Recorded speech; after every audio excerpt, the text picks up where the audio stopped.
भी इस हवाले से हुआ। फ़हीम भाई, सबसे पहले तो आपको साधुवाद। नितांत ज्वलंत मुद्दा है जिसके ऊपर आज आपने ये चर्चा रखी है। मैं बड़ी शालीनता और विनम्रता से तमाम प्रतिस्पर्धियों को ये गुजारिश करूँगा कि थोड़ा सा वक्त हम अपनी अपनी सियासी तंजीमों को या जो भी प्रतिनिधित्व जिस भी संस्थान का हम कर रहे हैं उसे एक तरफ रख के बुनियादी ढांचे को और वास्तुस्थिति को समझने की कोशिश करते हैं जी। तदोपरांत मैं कोशिश करूंगा आपकी संतोष ट्रॉफी का और आप वंदे भारत मातरम पर जो आपने सवाल उठाया उस पर भी मैं आपको जवाब दूं। मैं मुतासिर हूं आदित्य भाई से, इन्होंने बहुत अच्छे से बात की। मैं कुछ एक पॉइंट्स जो थे I had already penned it down. तो national commission for minority educational institutions which is known as NCMEI, इसका जो एक्ट है 2004 का, वो बड़ी साफ गोई से ये बताता है कि सर्वप्रथम कोई भी ऐसा संस्थान किसी भी समाज विशेष का जो माइनॉरिटीज़ हैं उनको सबसे पहले ये देखना है कि इस आयोग की उसको मंजूरी हो। दूसरे नंबर पर जो पोटेंशियल लेजिस्लेटिव एंड पे चेंजेस हैं विधानसभा के अंदर वो हो। तदोपरांत उसमें यह भी देखना पड़ेगा कि जो SC अलाइंड क्राइटेरिया है उसको नुकसान ना हो। ये तमाम बातें होने के बाद आप जिस पर अभी बहस कर रहे थे, ये साहब कह रहे थे कि नहीं है, वो कह रहे थे कि है, तो मैं बता दूं कि जब हम श्री माता वैष्णो देवी अस्पताल की बात करते हैं तो हमें समझना होगा हिंदू समाज इस देश में अल्पसंख्यक नहीं है। जम्मू कश्मीर में भी 29% की आबादी है, पहली बात। दूसरा, थोड़ा सा इसको संवैधानिक रूप से समझ लेते हैं। आर्टिकल 25 से लेकर 28 आपको रिलीजन की फ्रीडम देता है। आर्टिकल 14 आपको इक्विटी देता है बिफोर द लॉ। अब इसमें एक बहुत इंपॉर्टेंट आर्टिकल मैं आपको बता दूं, आर्टिकल 30, जो मुझे लगता है आधारभूत कारण बना इस सारी चर्चा का।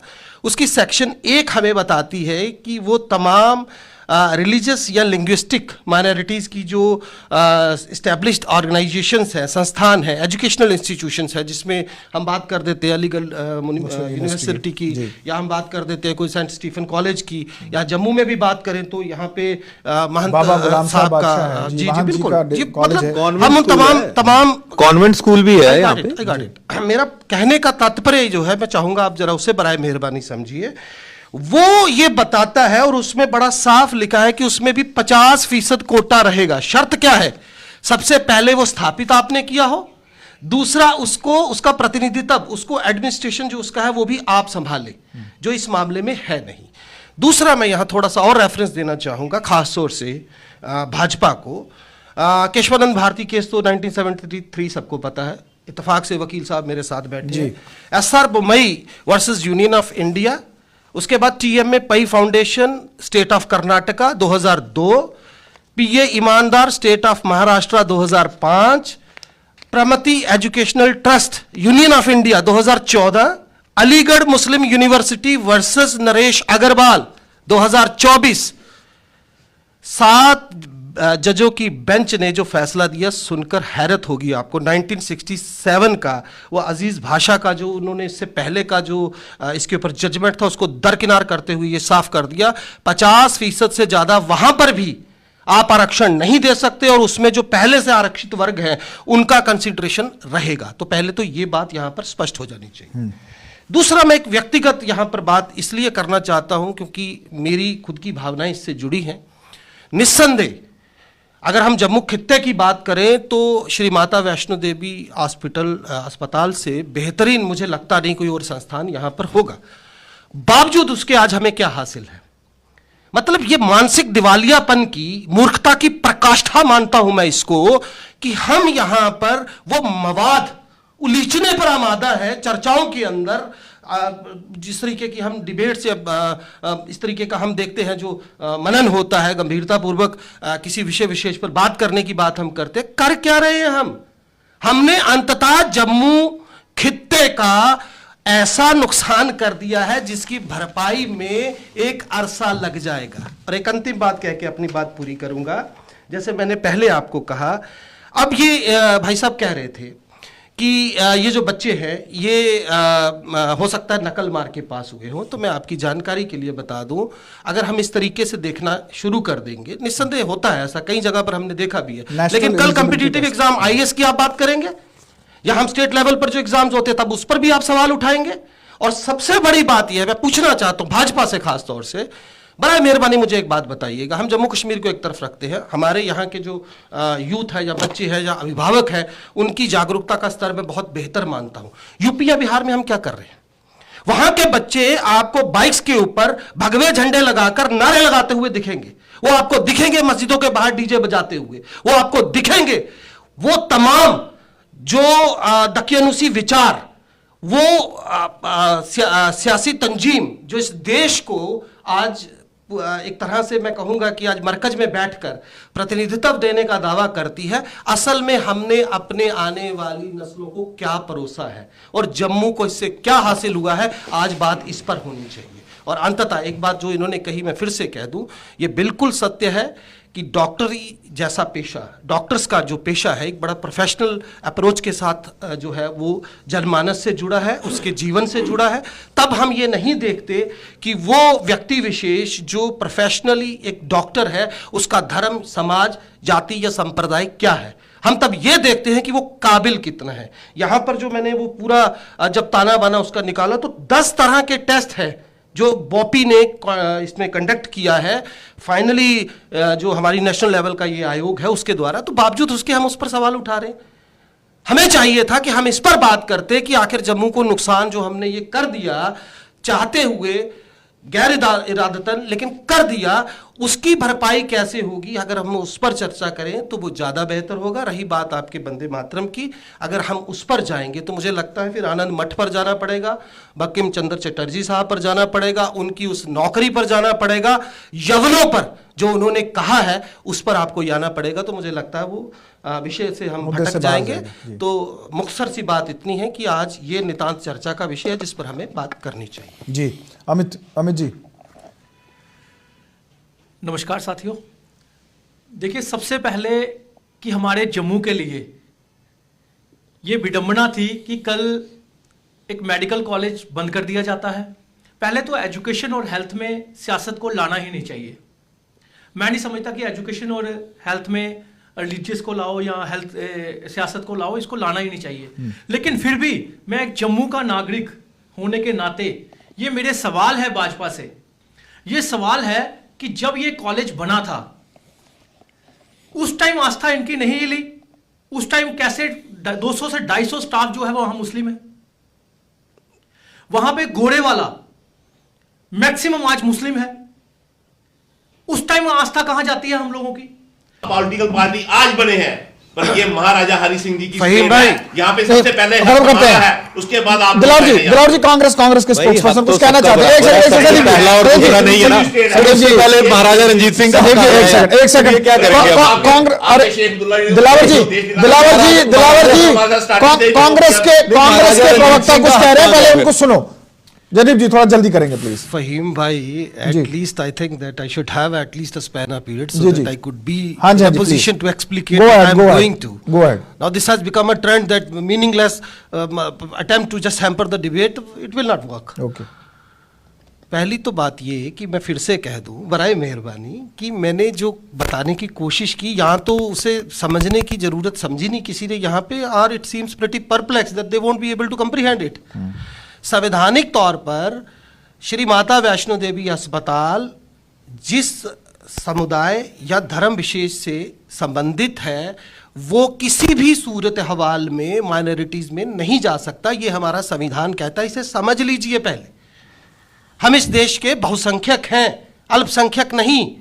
और जब तुलनात्मक ढंग से अगर आप वो देखेंगे तो आपको वो तमाम कायदे कानून देखने पड़ेंगे। और भाई साहब, मैं संविधान की बात कर रहा था, धर्म की बात नहीं कर रहा था। संविधान 50% आरक्षण माइनॉरिटीज को देता है केवल उन संस्थानों में जो उनके द्वारा चलाए जाते हैं, उनके द्वारा उसको फंड अलॉट होता है। तीसरी सबसे अहम तरीन बात, मैं यहां पर रजनी बहन बैठी हैं, बड़ी प्रबुद्ध प्रवक्ता है, मैं इनसे पूछना चाहता हूं, शायद आपको जानकारी ना हो, कोरोना के दौरान यही वो अस्पताल था जिस पर लाखों रुपए में एक एक बेड बेचने का आरोप लगा था। आयुष्मान गड़बड़ झाले की जब बात आई थी तो नारायणा अस्पताल जो था ये चौथे या पांचवें नंबर पे था जो उस पूरी फेहरिस्त की अगर हम बात करें, तब किसी ने बात नहीं की। जो श्राइन बोर्ड है वो जिस बनियागिरी से इस अस्पताल को चला रहा है, क्या मुझे बता सकता अस्पताल का प्रबंधन कि अब तक कितने लोगों का इन्होंने निःशुल्क इलाज किया है, कितने गरीबों, कितने मुफलसी और गुर्बत में डूबे हुए लोगों की इन्होंने मदद की है, जरा बताएं। वो आप करेंगे नहीं। फिर जब आप बात करेंगे कि आप प्रोफेशनल इंस्टीट्यूट भी हैं, आप देश के तमाम वो बड़े इदारे जो एक तरह का अपना एक अलग रिकॉर्ड रखते हैं, उनको आप रिप्रेजेंट भी करेंगे और फिर आप उन तमाम मापदंडों पर खरा उतरने को तैयार भी नहीं है।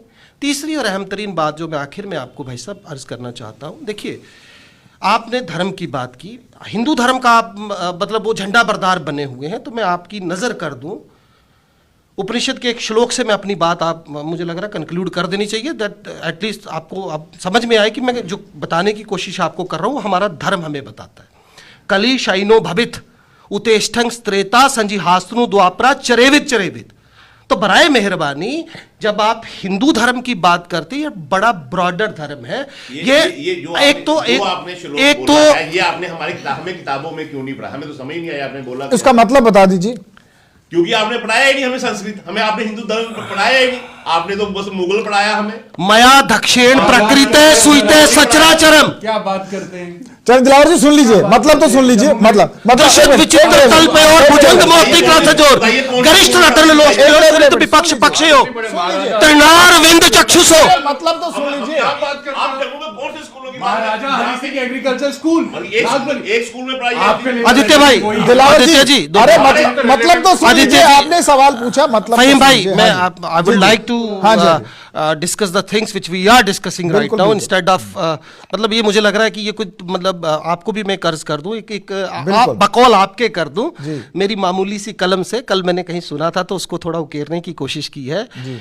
आबे ताब को सबक है समंदर का सन्नाटा, आबे ताब को सबक है समंदर का सन्नाटा। ये जर्फ है जो आपकी खाकसारी को बताता है। तो अगर आप बराए मेहरबानी बात को पहले सुनने का मादा रखें, अगर आप उसे सुनेंगे नहीं, आप जिस धर्म की वकालत कर रहे हैं वो बड़ा बृहद है, वो पूरे विश्व के कल्याण की बात करता है, तो बराए मेहरबानी ये ठीक है कि संघी मानसिकता पर हावी है, लेकिन इतनी भी मत होने दीजिए कि आप अपने ही धर्म के विचारों के खिलाफत में खड़े हो जाए। तो मैं कंक्लूड करूं जिस बात के लिए हम यहां बैठे हैं, बिल्कुल मुख्तसर सी नटशल में केवल इतनी बात है, ये जम्मू का सीधा सीधा नुकसान है। हमने उस डाल को काटा है जिस पर हम बैठे हुए थे। भाजपाइयों को इसका जवाब देना पड़ेगा, संघी मानसिकता से जुड़े लोगों को बताना पड़ेगा जो आज जश्न मना रहे हैं कि उन्होंने जम्मू की बर्बादी का एक वो नया इतिहास लिख दिया जिसको आने वाली नस्लें याद रखेंगी। अमित जी बिल्कुल 2 मिनट में। जी बिल्कुल जी देखिए, मेरा मानना यह है कि मैं जम्मू के डोगरों के लिए, डोगरों के हित की बात करूंगा, जम्मू के हित की बात करूंगा। अगर भाजपा ने गलती से नेशनल मेडिकल काउंसिल से अगर ये कॉलेज बंद करवाया है, इनकी जिम्मेवारी बनती है कि जल्द से जल्द उसको खुलवाया जाए। अगर ये जम्मू के हित की बात करते हैं, अगर ये जम्मू में इनको असल मायने में अगर इनको हिंदू या मिनॉरिटी में जो भी लोग हैं अगर इनसे प्यार करते हैं तो जल्द से जल्द कॉलेज खुलवाया जाए। दूसरा मेरा ये सवाल है, सवाल नहीं, मेरी डिमांड है उमर साहब से और बीजेपी वालों से। जब 42 बच्चों की बात आई तो अशोक कौल जी ने भी यही कहा कि हम उन बच्चों को दूसरी जगह शिफ्ट करेंगे, और उमर साहब का भी यही बयान आया, हम उनको दूसरी जगह पे शिफ्ट करेंगे। लेकिन अफसोस इस बात का है अभी तक यह बयान नहीं आया कि वीपीएड और एमपीएड की मान्यता रद्द की गई, लेकिन कश्मीर के कॉलेज की मान्यता रद्द नहीं की गई। क्या यहां पे रूल्स रेगुलेशन चलेंगे? क्या यहां पे नॉर्म्स नहीं थे? क्या कश्मीर में नॉर्म्स पूरे थे?